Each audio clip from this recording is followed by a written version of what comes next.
Welcome back, everybody. I'm Aaron. And I'm Aaron. This is our show, Crypto Cosm, where I talk about how the astrology affects the crypto market. And I bring you more of that worldly crypto news. And as always, we've got a lot going on in these conjoined worlds. Now, we have, we talked about it on the last episode here. We've got some kind of crazy astrology stuff going on, and we've seen some pretty big dip happen in the past day. It was fast. It was really, really fast. And it's going to continue to happening. Now,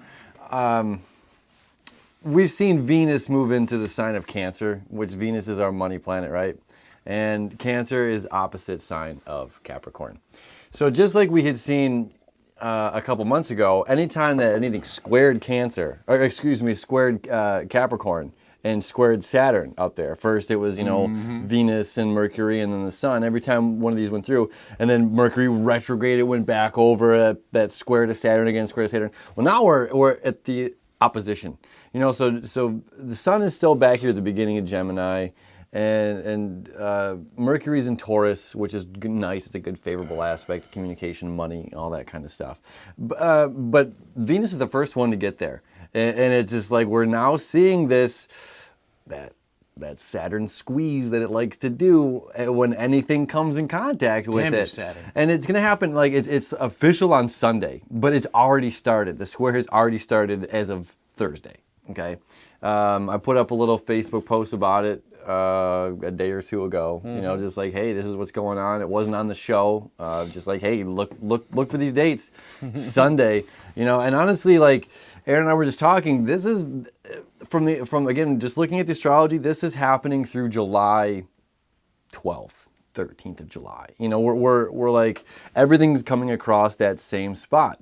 So it's kind of like bombarded one after another. So first you got Venus moving through there. And then on the 12th, Mercury comes in, starts to square to Saturn. And then on the 20th, the Sun comes in, starts to square to Saturn. Or excuse me, the opposition to Saturn. And then on the 27th, the Sun is official. Okay.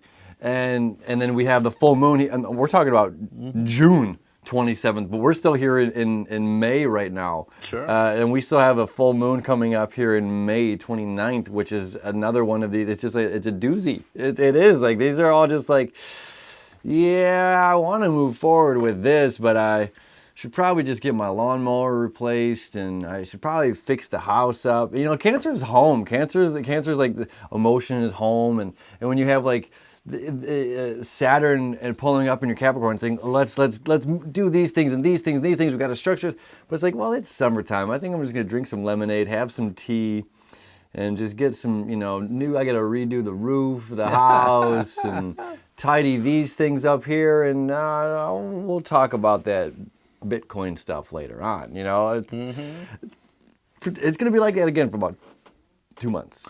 Well, I think from a technical analysis perspective, I think we're right on the same page with that. I mean, we talk about the bouncing ball a lot, and we see that ball goes, it starts, and if you look at the pattern for the last year, we're really starting to kind of get to that point where we're just going to start consolidating, and we're going to see this little average line kind of flatline almost as the people figure out and realize where the true value of the coins lie as it is today.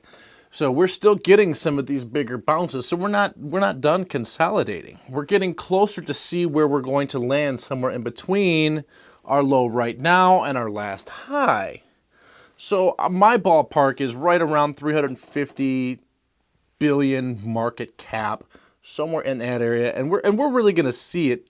And we're right about 330 right now, right? We've lost about 120 billion in the past few weeks here. That was the last peak. Yep, absolutely. But now, I mean, we've kind of set our range, and we're going to consolidate in between that somewhere. So that's my guess. I think right around 350 billion. That's where I'm going to kind of keep my mind. If you guys think differently, definitely leave us a comment. Let us know what you think. Yeah. And we're going to see some fluctuation for sure. We're definitely going to see some fluctuation, but it's just this constant bombarding, that's happening. That's like, this opposition to Saturn, this opposition to Saturn. And as soon as it leaves Saturn, then it hits Pluto in Capricorn. So it's just like structure, transformation, structure, transformation. So there's kind of like, as soon as it leaves this one, it gets hit by the next one, and then it's finally free. And then it's free to go play in Leo and say, oh, okay, sweet. And then we're gonna have, oh man, we're in for a wild summer. It's an intense summer. We've got a lot going on. I mean, we'll talk more about the specifics as they come up. But again, we have the Sunday. Sunday's a big deal. And then Wednesday the 29th, I believe, Wednesday the 30th. No, the 29th would be Tuesday then. So the full moon's gonna be on Tuesday. That's gonna be a whopper. That's another one of these that's just.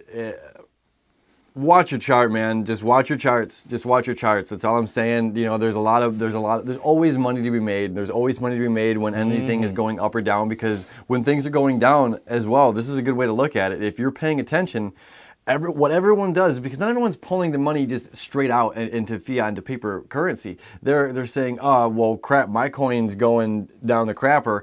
I'm going to throw it into this off coin. And then it gets a little bit of movement, and then everyone says, oh, that's the off coin or the altcoin to dump into till I wait till I put it back into where it's going to be.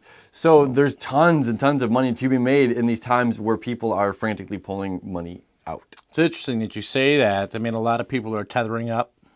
So Tether, we have a so-called tied to the USD coin at this moment in time. There's a lot of debate about that, whether that's actually true, but it is functioning as such. But one of the things that we see is, we call these stable coins, we're actually seeing price increases as high as 30%.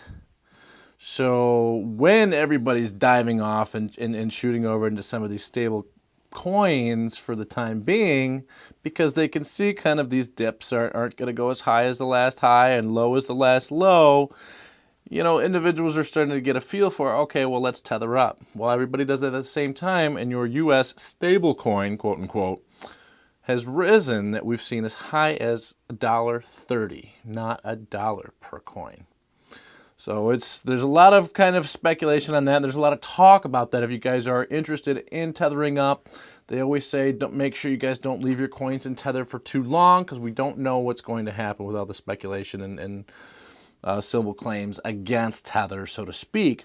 So we don't want to do that for very long, and then we also want to make sure that we're not going after it at a higher than 5% increase. So $1.05, they say, is the max that you really want to pay for Tether coin, and that way you're not really losing more than 5%. 30% is a big chunk to lose. On something right stable that's not going to have the same kind of gain you're not going to get back. So depending on where your head's at, just be careful, do your homework, make sure it's the right decision for you as you make those changes. Me, I don't know. The bumps are out now. I'm straight up hodling, baby. Hodl. I'm hodling. You know where it's not going to go? PayPal. Because let's talk about PayPal for a second. So the whole point of the blockchain, well, there's many points. I don't want to pinhole it, but it's I can transfer money to Aaron really easily, and yeah, lots. Take all my money because I love you. So why do we need PayPal accepting Bitcoin or cryptocurrency to just be a middleman? No, I mean, we appreciate your ambition, but no, we're gonna get you out of the way. We don't need you anymore. That's going to be a big thing, but there's a lot of individuals out there that have PayPal, don't want to know anything about cryptocurrency, and is going to let PayPal handle that for them at $4 a transaction. I mean, I like a pizza delivery driver too, but I'm not too lazy to just go pick up the pizza. Well, that's the big thing, and a lot of them are going to hit you twice. They're going to hit you for the transaction through PayPal, and they're going to hit you for the transformation of crypto into US dollars, so you don't have to do anything with crypto.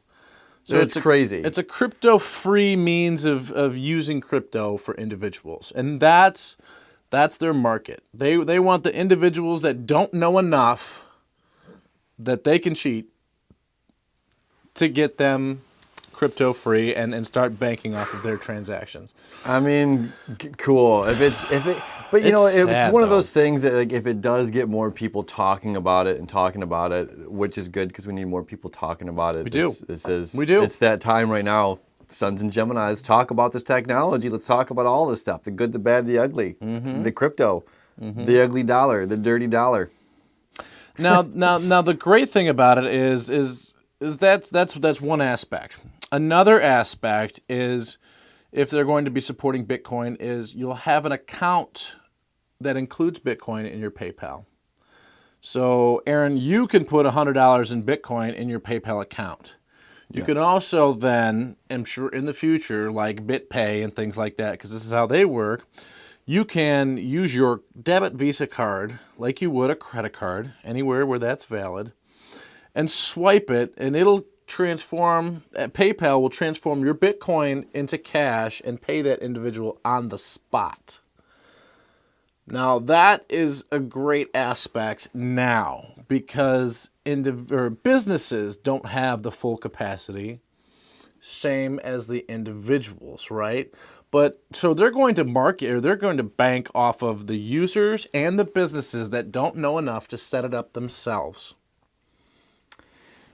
I mean, I give it up to where them. the market is. But that's why we're here, and that's why we all do this and talk with each other, is so that, you know, sure, it's a convenience on one end, and the other aspect I look at is just like being taken advantage of. And if some people are willing to pay for that convenience, the way I look at it again is being taken advantage of. We're all in this boat of like, no, let's just talk about it so that doesn't have to happen. You know, like, no, Grandma, don't pay with PayPal. Don't have them take your $5 that you can keep and just even a cash transaction is rather expensive in PayPal. I think for a $300 charge through my PayPal, I was deducted $9 for that charge, just for somebody to send it from one side of the states to the other. Everyone's in Venmo now. Venmo. Do you know Venmo? Venmo. That's a new one that I'm hearing a lot more around as well. We'll see what happens with them. We'll see what Venmo does. It's going to be interesting. Absolutely. So aside from more and more of these third-party giants starting to dip their toes into the cryptocurrency business, we have Houbi Exchange. Houbi Exchange. Now Houbistank. Now Houbi is going to be developing their own electronic transfer fund index. So they're going to be setting up an index fund of their top 10 traded, which they haven't released yet, their top 10 traded volume coins. But I did take the liberty of checking out what their volume of all their coins were, and I did write them down as a matter of fact. So the speculation, we're just going to kind of peruse through these really quick, because once they release this fund, we're going to have some more and more investors dropping in their money. So, and for those of you that don't know what an ETF is, an index fund is a group of coins that allows you to automatically diversify your portfolio automatically.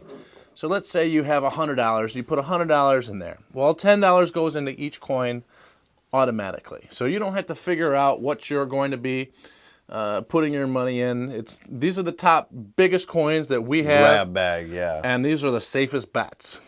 So they're just going to be, well, it's going to cause some volume increase. And I think we're going to start seeing this more with NASDAQ's new exchange release. We're going to be seeing these index funds pop up like wildfire. So just to take a look, to give you guys what quick glimpse into what that actually might look like. We have EOS. We have Bitcoin Cash. This is from top to bottom, ladies and gentlemen. The Houbi token is number 4. Houbi. Cyber Miles, ranking one of, I think, 67 million in volume. I've never heard of Cyber Miles, and that's one that I'm going to take a peek at after the show. Cyber Miles. Ethereum, Cortex, iOS token, Ripple, and Tron. So just to give you an idea of what that index fund might look like, those are the top trading coins in volume on Houbi that they have not released yet. So, It's going to be interesting. You know, when you invest in some of these indexes only return not the full amount. You might get like a 5% return. That's more on a steady pace. But if you're looking at these and you do the research and you dive into these a little more in and around on an everyday basis, buying the actual individual coins when all these index funds are set up is going to yield a much higher rate than these capped off returns that you're going to be getting from these actual funds. So it will be interesting to keep an eye on and maybe even make some lists of what these index funds that are coming out, because a lot of these bigger investors and whale investors are just going to be saying, oh, put it on the line, so to speak. And it's going to go into these giant funds and be dispersed. And we're going to see some interesting price increases that we haven't seen before. Right. You know, a lot of these times we look at CoinMarketCap and we're seeing these charts move in these very peculiar patterns. Well, some of these patterns are going to be changing a little more because of the ways that investment is also opening up. So I can't wait. I can't wait to see what is in store for us. I want to see that whale money dump in. I want to see some of these volumes go from like 200,000 to like, 200 million to like 2 billion. I mean, just the megatons. I can't wait for it to happen. That'll be nice. It's a beautiful thing. That'll be nice. It's a beautiful thing. I mean, we've got an interesting time ahead of us. I honestly, again, just staring at the charts today and like looking over like the next, you know, like just throughout the end of the summer and into fall, it's like we have, you know, we're talking about these grand trends. Let's talk about this. So during the next 2 months, right? So our slow moving planets, Jupiter up there in Scorpio, yeah, slow moving planet. Neptune up there in Pisces, slow moving planet. These are both water signs. So now that everything is coming through Cancer down here in the bottom, which is the third water sign, it's so not only is it making that opposition to Saturn, which is that squeeze, that getting that pressure, that structuralizing things, and when we have any of these coming through, they're hitting that opposition, forming its structure, forming a transformation, but as well as it's making that connection with more money, more other people's money and outside finances, and a connection with our dreams and manifesting our dreams. So it's just like first we have the planet of money and finances, you know, Venus, making that connection. So right now it's already starting to form that opposition to Saturn, and it's solidified. It's perfect on Sunday. And then right after that is when it begins that connection with Jupiter and Neptune, all three of them together. So it's just like, wow, that's the hard aspect. And then it's this really sweet kind of like, yeah, it's like struggle, but it's at the same time, it's like immense amount of growth is also happening. And then then the following, then Mercury comes and does that same opposition and then forms that really beautiful aspect, like more money, more dreams. So it's like, it's all gearing toward that. Then the sun finally does it. And then finally in June, when everything's kind of said and done, there's this really beautiful new moon happening in June. It's like, holy smokes, that was intense, but it's going to be really, or in July, I said June, in July, around the 12th, 13th of July. So what that sounds like to me is we have all of these different elements of connections going on, and it seems like everything is growing and changing just about every type of dimension you can imagine at a very quick rate. Right, and it's fun too because there's other aspects that while these are happening, you know, Saturn is making that connection to Uranus, which just moved into Taurus. So again, we're structuralizing government finances, breakthroughs of money. Okay, that breakthroughs of money is happening for 7 years now. So we're just started. That aspect just started. We're structuralizing, hitting Saturn. And then Pluto's over here. And so not only is Neptune making that really sweet aspect with water in Jupiter of more money, it's also making a favorable aspect to Pluto in Capricorn. It's the only like positive aspect that anything is coming out of is with Pluto. Or anything in Capricorn is stuff in Scorpio and in Neptune. It's a very favorable aspect. Water and earth makes, you know, life. It's the creation of life.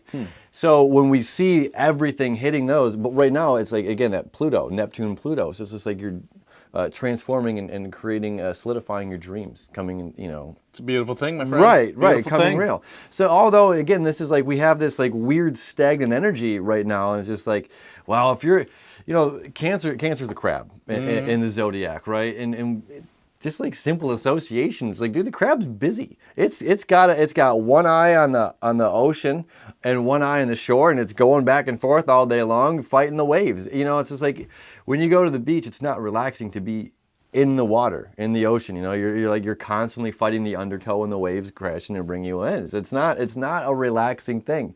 So it's busy doing all this stuff. It can't relax. It can't relax and be like, yeah, I'm gonna go just live off the fat of the land and buy cryptocurrency right now. It's like, no, I've got work to do. It's on, baby. It's on, yeah. It's on. We'll see. We'll see what happens over the next 2 months. Well, another interesting thing that I can't believe we missed, but the 22nd of May was Bitcoin Pizza Day. Was that the day that the guy bought the... 8 years ago from that day, that pizza would now be worth $41.4 million. That must have been. I hope that guy is tasty just filthy rich anyway. pizza. I do too. If not, I hope that pizza was the best thing ever. Like $41 million. Awesome. Bitcoin Pizza Day. But like every day, I think we're going to wrap it up here. Do it up. Oh, Wow, there you go. the cards have spoken. True wisdom, card of the day. Life isn't about finding yourself. It is about creating yourself. I love it. George Bernard Shaw. Life isn't about finding yourself. Life is about creating yourself. Love it. Don't forget to like, share, and subscribe. Hit that notification button down at the bottom so you guys don't miss a beat. Thanks for joining us again here on Crypto Cosm.